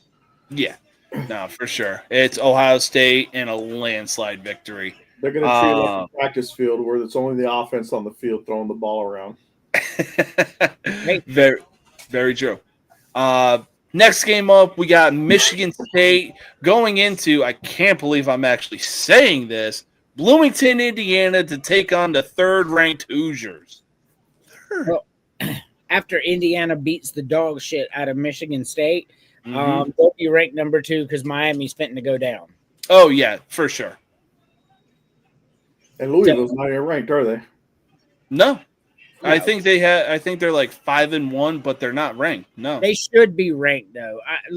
Louisville had a couple strange games, but 5-1's 5-1. Yeah. No, they're definitely going to be in the rankings after this one right here. So, Indiana's I'll take Indiana in this one as well after they beat the dog shit out of fucking Michigan State. Next game up, we got number 4 Texas A&M going into Fayetteville to take on the Razorbacks. So Miami just got a touchdown. Absolutely insane. There's life for Miami. 7 minutes left, man. Might be a bit early to call. Might need to keep my mouth shut. What was the game? So the game is number 4 A&M taking on Arkansas. Oh my God! Hey, Bobby, death penalty. This might be the first game where the mercy rule comes into effect. No. I don't think it's going to be that bad. Bobby Petrino's doing a fantastic job. He almost went into Tennessee and won last week. Like he was one play away from beating Tennessee. And I mean, Tennessee's not Texas A&M. Texas A&M is going to win this game pretty handily, but I don't think they're going to beat the hell out of them. Miami got the 2-point conversion as well. Now it's a 3-point game, 24-21, 7 minutes, 30 seconds to go. That is insanity. This is the beauty of college football, baby. Hey, if Miami comes back and wins this game, anyway, continue on. But yeah, here's the crazy thing about A&M versus Arkansas. A&M is favored by 7.5 points, and the over/under is 58.5.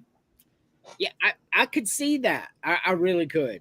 I mean, I really thought A&M was going to be favored by more. Arkansas can score, bro.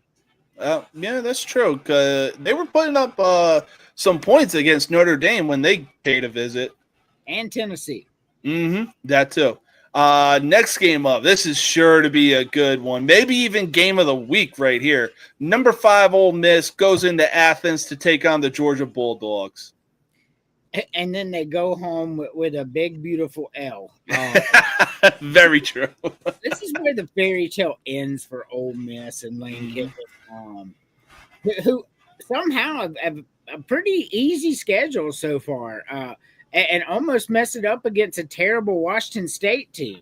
Beat them by 3 at home. Georgia's going to beat the absolute bloody hell out of Ole Miss in this game. No, I'm just kidding. Probably not. Give me Georgia 24-13, something like that. It's not going to be like a mighty blowout, but I see Georgia winning by double digits anyway. Oh, yeah, I could see Georgia winning by double digits too. Probably at the end of this is where, Georgia could probably jump up to Ole Miss's spot because Georgia's at number 9, Ole Miss is at number 5. So we could see a few changes in the top 10, depending on how this weekend goes. Georgia beats Ole Miss like they think they are. You're going to see Alabama and Georgia both in the top 5 where they belong. I could see that. I could definitely see that. Next game up, we got SMU heading into South Carolina to take on the Clemson Tigers.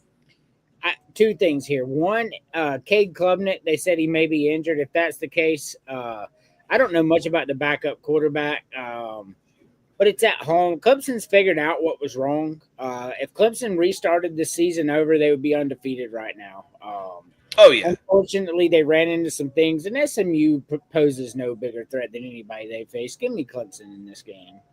Yeah, I'll take Clemson in this game as well. SMU is doing pretty good, sitting at 4-2, but I mean, you're going into a pretty hostile crowd, and man, oh man, are they hot? They're friendly, but damn it, when it comes to cheering on their team, whoo, they're loud. That's still a bucket list. I want to see that entrance one of these days for Clemson. Same here. Let me tell you something. I've seen it a bunch of times. As a Gamecock fan, it is pretty cool. I'll give them their due. But you know, Clemson fans aren't that chill. On my show, we played a video of the LSU fan flipping off a Clemson fan, and he got jacked up. Clemson fans aren't that chill. Well, keep in mind the dude had it coming to him because it was like, dude, what are you doing? No, he had it coming for sure. This was a whole theatrical display, and he got what was coming. I'm just saying, like, Clemson fans are cool until they're not. Yeah, they're cool unless you give them a reason to get pissed. Correct. So, yeah, I will 100% agree to that. Oh, my God. Miami just dropped an interception. This is crazy. Oh, hang on. I'll be right back. I got to turn this game on myself. Yeah, there's 6 minutes to go, man. We'll hold it down till you get back. I mean, like, he throws it, man. He drops it right there. It's on the plus side of the field. Oh, man, it changes the whole. But still, you know, what a game. Miami was down and out. And then Louisville had a costly fumble. And then 2 plays after the fumble, Miami scored a touchdown, 2-point conversion. And now it's 24-21, 6 minutes to go. So I just saw the dropped interception. It was like, dude, you had that. Yep, it was so close. That was like right on the numbers. Oh, man. All right, next game up, we got UNLV heading into Boise to take on Boise State. So this game, man, this is going to be fun. UNLV, Dan Mullen right now is on everybody's mouth as far as where he's going to coach next. He's 6-0 right now. Boise State sitting at 4-2. This is going to be for Mountain West. It's going to matter in the playoff run. So the undefeated UNLV team should beat the Boise State team pretty handily, right? No. Boise State wins this game and by a lot. UNLV has had some close skates on some teams that they should have blown out by a lot, and they did not. Boise State's not going to play that game. Boise State by at least 2 scores. Oh, yeah. No, I'm looking at UNLV. They had a 1-score win against Idaho State. They had another 1-score win over UCLA, 3-point win over Miami, Ohio, and another 3-point win over Air Force. And the final score of that game was 51-48 against Air Force. That's what I'm saying, man. The record looks good, but no, it ain't that impressive. Yeah, like, look, don't get me wrong. 6-0 is 6-0, but when you look at their schedule and the teams that they've beaten and what the final score has been, it's like, yo, it shouldn't have been 1-score game. No, it shouldn't have. And any of those. Idaho State? Are you kidding me? Exactly. To lose to Idaho State? I got a high-scoring affair up in Boise between the two teams. I don't think defense is going to show up for either side. Oh, yeah. But I will have UNLV continuing their little Cinderella run in hopes to get a college football playoff berth by a field goal. So you got UNLV beating Boise State? Yeah. That's wild. That's a bold strategy, guy. And let's see if that pays off for you. Yeah, you know what? I'll take Boise State in this one as well. I mean, yeah, they haven't looked the same since Ashton Jeanty left for the NFL, but you know what? They still got a winning record. I think in this game they play the role of spoiler. Now, if they reincarnated the 2007 Boise team, then yeah, there's no chance for UNLV. I'm going to be honest with you. I don't think Boise State loses another game, and I think they end up being 10-2. So, damn. Okay. Anyways, next game up, we got one of the most slept on teams and probably the biggest front runner for the Big 12, number 7 Texas Tech, going into Tempe, Arizona to take on the Sun Devils. Man, Well, I mean, I'm a firm believer in Texas Tech. I think they're for real. Um, I in Arizona State, they've been. I mean, they were ranked, then they weren't ranked, then they were ranked, then they weren't ranked. Texas Tech gonna belt the ass Arizona State, man. I've watched them play some football, and they ain't ready for what's about to come in there. Yeah. Tech by a lot. I'll take Texas Tech by a lot too. They're favored by 6.5, and the over under for this game is 50.5. Man, I expect another shootout. Ooh, I'm expecting another shootout, but Texas Tech brought all the ammo. That they did. What was it? $25 million transfer portal. Yes. It's showing right now with them being ranked 7th in the country. All right, next game, we got 22nd ranked Memphis heading into Birmingham to take on Alabama Birmingham. Memphis by a lot. Mm-hmm. Yeah, Memphis definitely by a lot, for sure. I don't care that they fired Dilfer to think they could follow UCLA's magic, but that's the Honestly, yeah, we'll see what happens. But this one is sure to be a good one, but mostly for the opposing team, as Mississippi State, who sits at 4-2, heads into the swamp to take on the Gators. Man, I know everybody wants Mississippi State to win this game, and they're like, Mississippi State's 4-2. They deserve to be ranked a couple weeks ago, and maybe they did deserve to be ranked when they were 4-1. They're not winning this game. They're not going into Florida and winning. No, give me Florida. Yeah, I got Florida as well. Not so fast, my friends. I will take Mississippi State for an upset, and I think this might be the game that gets Napier fired. I mean, I don't know, man. Unless they tell him before the game's over, like Mississippi State should not come close in this game. Very true.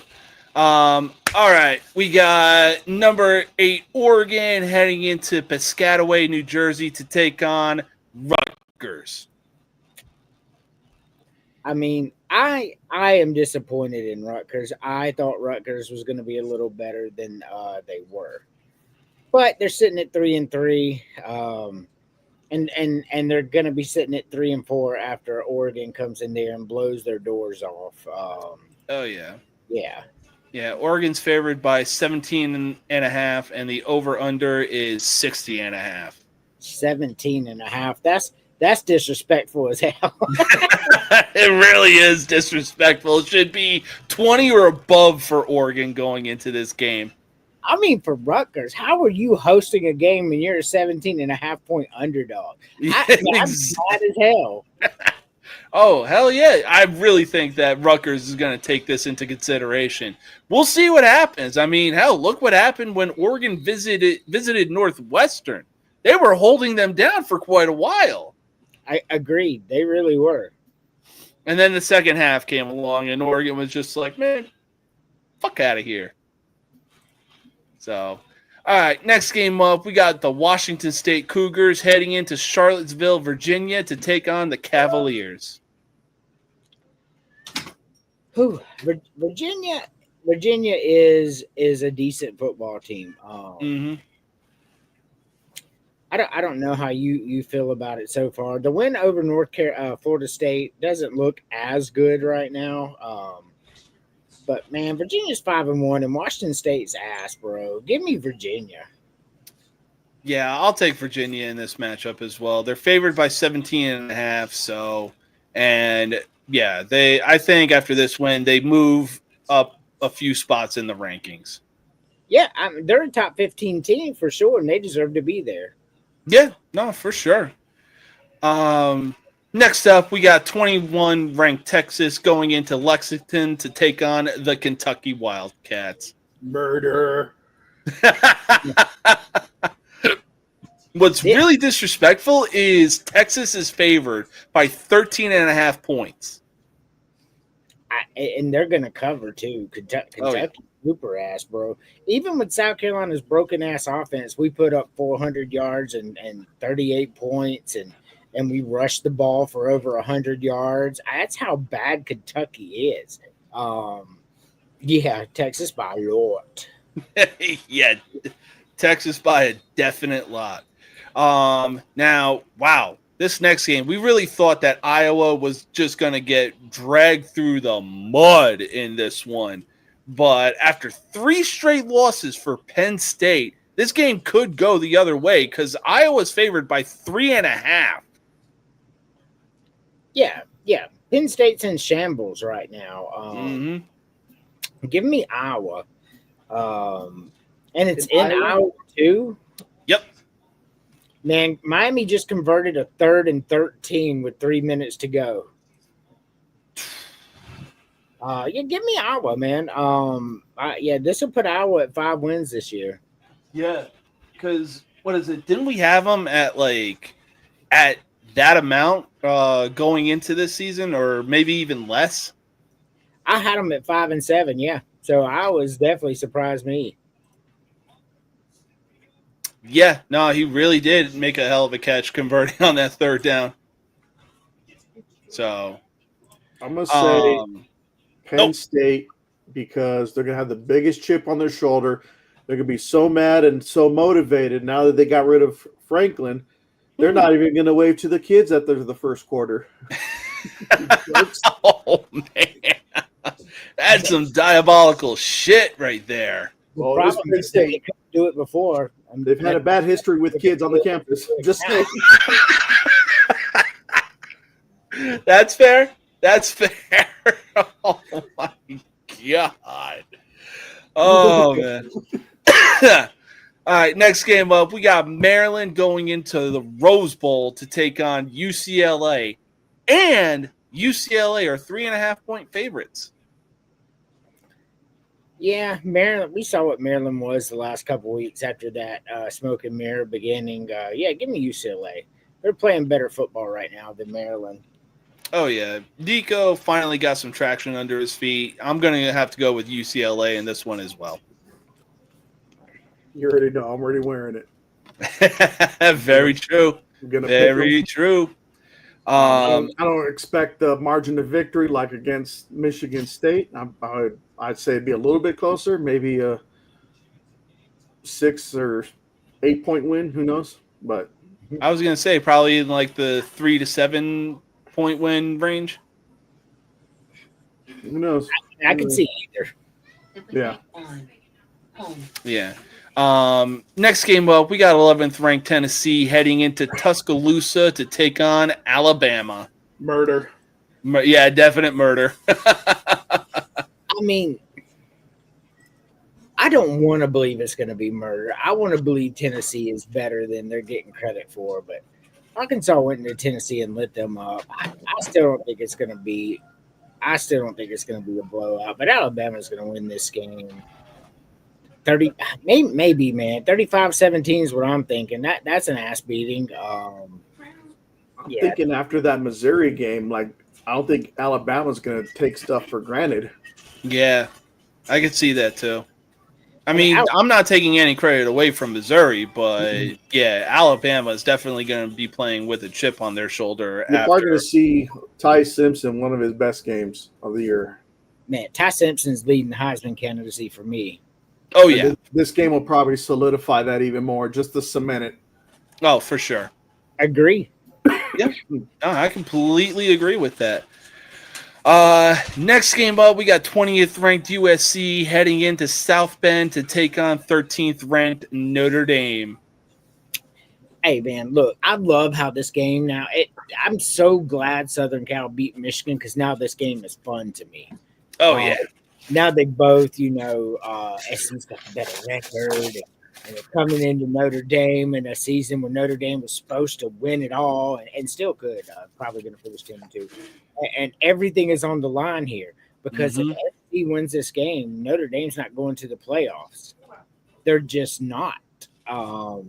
You don't have a conference that you can get through and sneak through on that, right? So you don't have that. So if you lose 3 games at Notre Dame, you're out. This game means more to Notre Dame than it does to Southern Cal. Give me Notre Dame. Yeah, I'm definitely going to take Notre Dame as well. Like, this is a real do-or-die situation for both teams.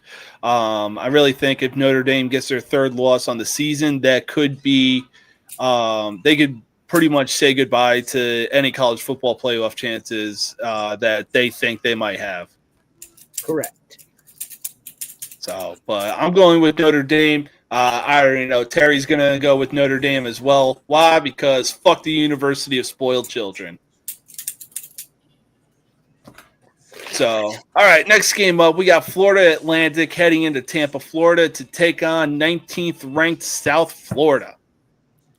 Y'all wanted to talk about some murder a minute ago. Here's your murder. Yeah. South Florida is favored by 20.5 points. Yeah, and it's going to be much worse than that. I'm thinking we're thinking about a 63-10 type of game. I'm going to be honest with you. I could very much see that happening.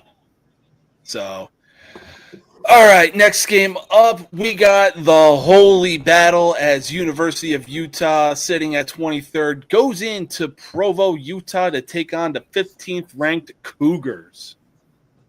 So the holy war. I had to put the boy over there. He fell asleep on me.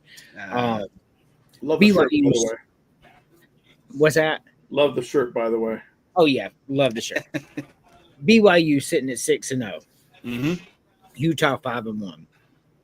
Utah has one loss to Texas Tech. No, that's not disrespectful at all. Texas Tech's one of the 5 best teams in the country right now. Utah is good. Utah is what we thought Oklahoma State was going to be coming back with Gundy, but Utah did it with Willingham. Utah is going to win this game. Utah is the better team. BYU's phenomenal, but I think USC may be a top 10 team when it's all said and done. So give me Utah. Unreal. Miami, there's a minute left in the game, and Miami's down to the 30-yard line. That's crazy. Miami's by a field goal. The 40-yard line. They're at the 40-yard line. 49 seconds to go. Carson Beck swings it out. Big 9-yard gain. Whoa, got out of bounds too. God damn. Yeah, I like Utah in this game as well. I think that they are gonna be playing with a huge chip on their shoulder, especially after their loss to Texas Tech. So looks like BYU is going to take their first loss on the season. Think so too. And then finally, to close it out for college football, we got Florida State heading into Stanford, California to take on the Cardinals. Stanford. I don't know who you said it first, but Stanford might be the worst team in football. So I'll take the team I didn't even hear. Florida State. Oh, well, shit. That changes things. That changes things. I still Florida State's going to win this game. I mean, what's the spread in this game? I don't even know. 17, 15?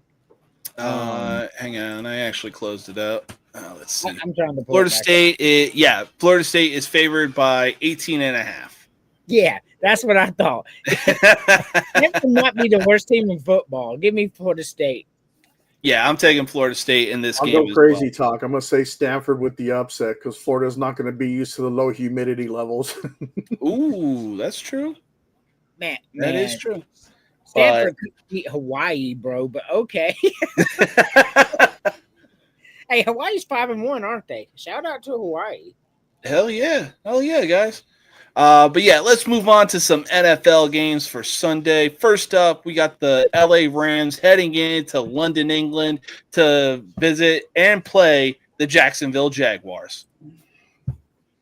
Smart money's on the Rams, but there's something special brewing in Jacksonville right now. It's across the pond, so who knows? But give me the Jaguars, bro. Yeah, I'll take the Jaguars as well. Like ever since their win on Monday night against the Chiefs, man, they've just been on a roll. Oh, intercepted. Louisville wins. Carson Beck throws his 4th interception of the game. Fourth interception. Yeah. Crazy. Fucking Emily in the background. Oh, yeah. I mean, and that's the last we'll have to hear about Carson Beck and the Heisman Trophy. Yep, I will agree. And that's definitely going to knock Miami down a couple of spots, probably to 10, maybe even 11 or 12. Dude, Carson Beck putting up those Neil O'Donnell Super Bowl numbers. Oh Who did you man. say Jacksonville was playing though? The Rams. Is that a London game? Yeah, it's the London game. All right, I'll take Jacksonville. All right. Next game up for the noon game, we got the New Orleans Saints heading into Soldier Field to take on the Bears. The Bears. Something tells me the Saints are due one. They have one win already. Yeah. Unfortunately, against this fucking team. And That's your fault. Well, Jackson Dart took it personal because look what he did against the Eagles. I think the Saints pulled this out. Give me the Saints with the upset. Ooh, okay. I'm going with Chicago, mostly because Chicago is always a loud place to play when the Bears are at home. And look, the weather's starting to cool off, and New Orleans knows nothing about cold weather. And obviously, it's going to be a rainy day as well. I got the Bears winning. I think Caleb Williams is going to take it serious. He's going to remove the nail polish from his throwing hand. And both hands for that matter, maybe. Yeah. Nah. All right. Next up, we got a battle of probably AFC's worst as the 1-5 Miami Dolphins take on the 1-5 Cleveland Browns. Golly. Yeah. I mean, Say that. nah. It's 14-6 Minnesota I don't over know. Nebraska. Man. Give me the I was going to say, this is a damned if you do, damned if you don't type of game. But, yeah, I'll take the Browns in this one. I think Dylan Gabriel goes out there and has a nice game against Tua. And after that, I really think it's like, yo, Tua, go put your ass on the bench. Wilson, you're getting the start. Yep. Either way. Or do you think this is the game we see Shador debut? Ooh. If Maybe little Dylan's column playing A, like little last column game. B. Louisville will be ranked now. Oh, yeah, that's for sure. All right, next game up, we got the AFC East leading New England Patriots going into Nashville to take on the Tennessee Titans. Murder. New England's favored by 6.5, too. Yeah, New England. Don't cover it. Oh, yeah, no, New England for sure. All right, Back after to that, Chris we and got say what? Then it's going to be back to Chris and 7 next 7 days. And I guarantee he will go on a tirade of just saying how ass Cam Ward is. And it's like, okay, like Will Levis is even that much better than him? Statistically speaking, yes. These numbers mean nothing to me. Will Levis was super ass, bro. The difference with Will Levis and Cam Ward is Will Levis was out there with Tom and not able to do anything. Cam Ward was being on the run as soon as the ball snapped. Not a fair evaluation. Oh, yeah, no, for sure. Not to mention last year, Will Levis was on a generational run of making weekly memes. And it was like, that's who you want in? You'd rather see a meme of your team than actually taking a loss on a guy you took a chance on with the first overall pick. Yep. So I want to see Cam Ward. If he loses the next game, he has to put mayonnaise in his coffee. He may. He Chris might. send the message up. Oh, yeah. Oh, man. All right, next game up, we got the Las Vegas Raiders heading into Arrowhead to take on the Kansas City Chiefs. Gosh, man. It's hard to bet against the Chiefs. After that rocky start, this past game, just so y'all know, the Chiefs had no penalties, committed 0 penalties the entire game. Not one. Like such clean, crisp football. How could they lose? Give me the Chiefs. I'll take the Chiefs as well. I mean, Geno Smith isn't exactly showing why he won Comeback Player of the Year in Seattle compared to what he's doing in Vegas right now. With Kansas City being favored by 11.5, yeah, I'm taking the Chiefs in this one. Yeah, unfortunately. So, all right, next game No up. penalties again, and then like 15 penalties against the Raiders. Oh, yeah. Next game up, we got the Philadelphia Eagles heading into Minneapolis to take on the Vikings. You already know the Eagles are pissed after that Thursday night loss to the Giants. I mean, the Eagles had a couple of rough weeks, but I think this is where the Eagles get right. Oh, yeah. No, they're going into this game with a chip on their shoulder. I'm taking the Eagles in this one, especially with the fact that McCarthy is still questionable, and they're going to be rolling with Carson Wentz. Like, bro, it's a whole new game out there, and if you really think that you know the Eagles and you can spread that information to the rest of the Vikings players, you're sadly mistaken, dude. Yep. Give me the Eagles. Yep, I'll take the Eagles as well.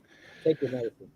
All right, this is an easy one, although I don't know why this spread looks like that, but Carolina is going into East Rutherford, New Jersey to take on the Jets, and ironically, Carolina is favored by 1.5.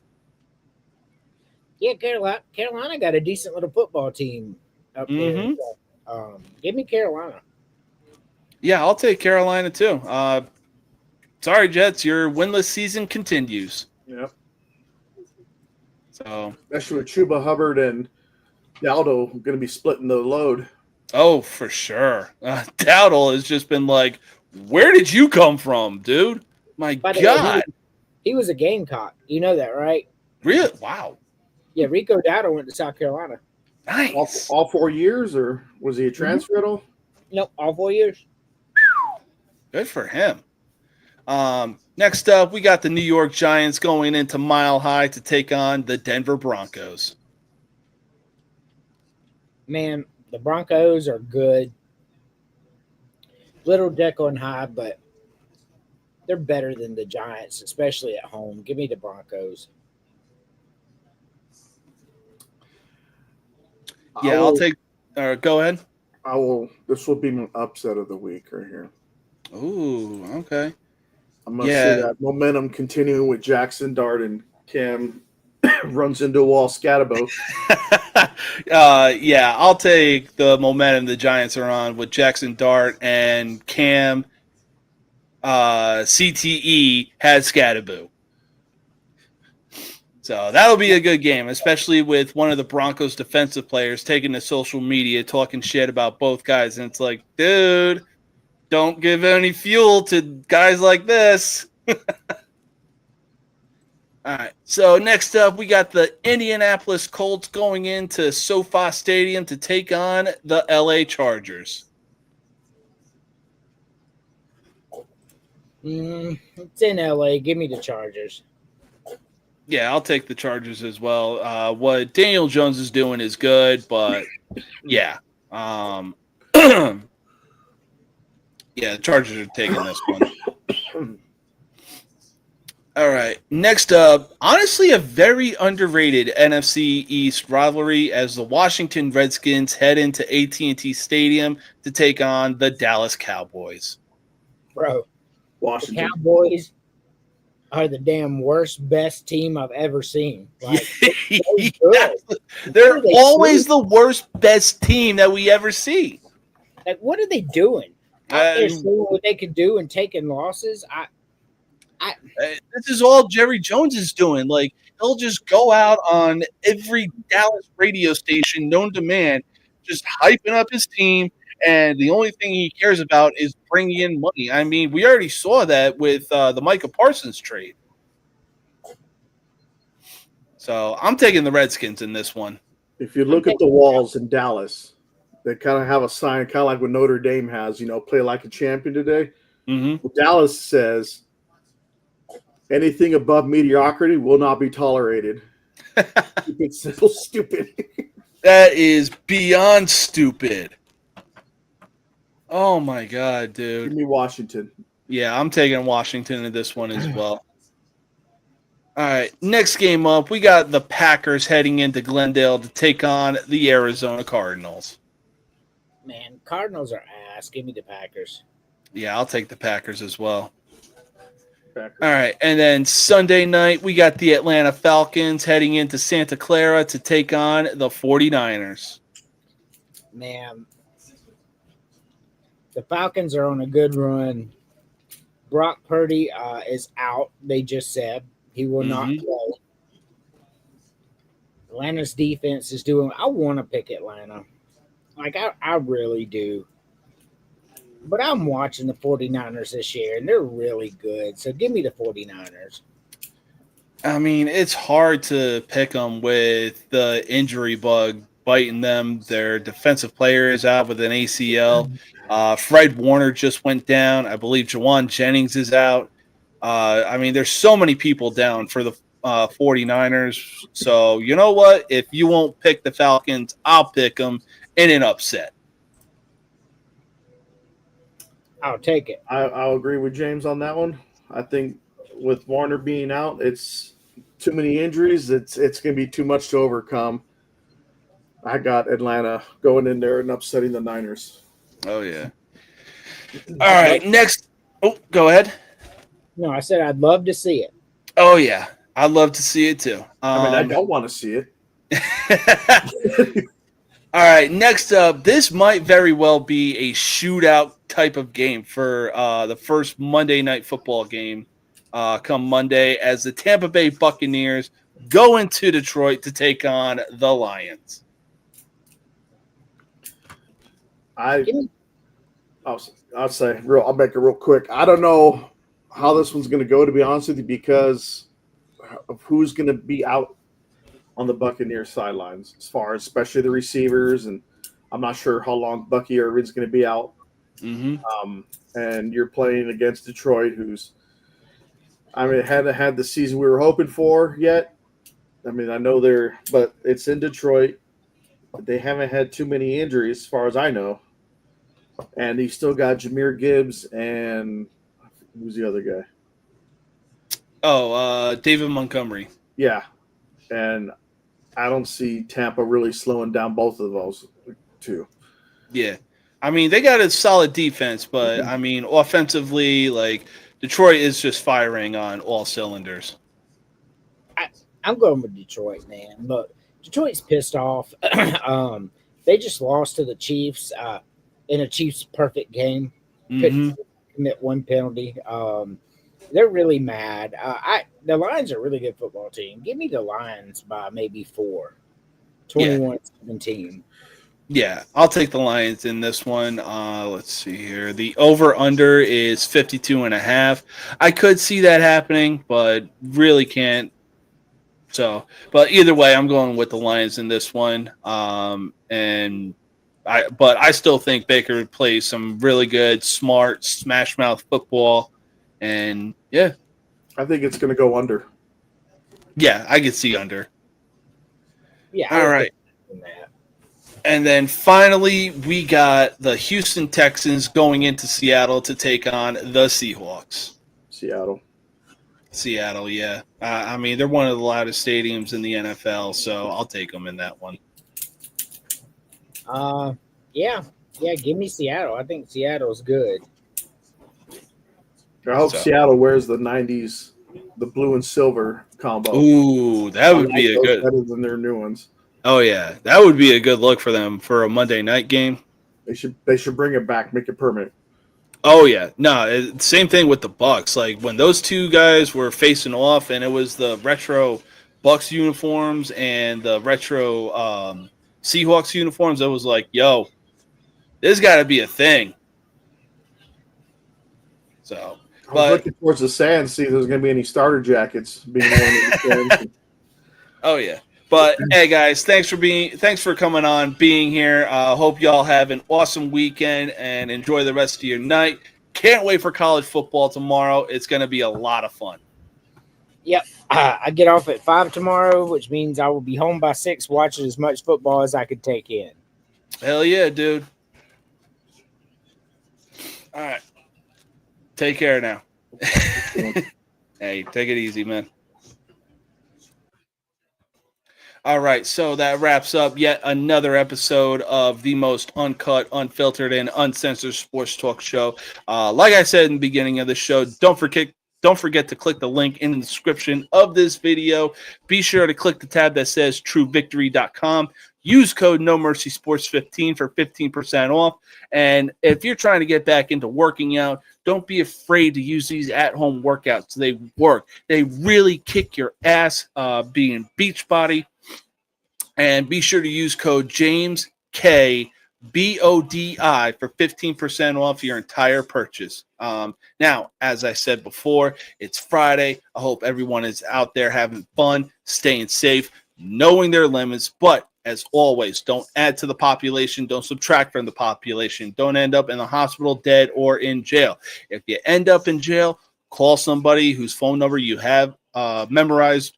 And afterwards, be sure to establish dominance quickly. But until then, be sure to check out Sunday morning game day countdown with Mac and James, where we recap some of the games of college football on Saturday. We make some parlay bets of over-under, anytime scoring touchdowns, and then obviously we make some more NFL predictions. Until then, peace out.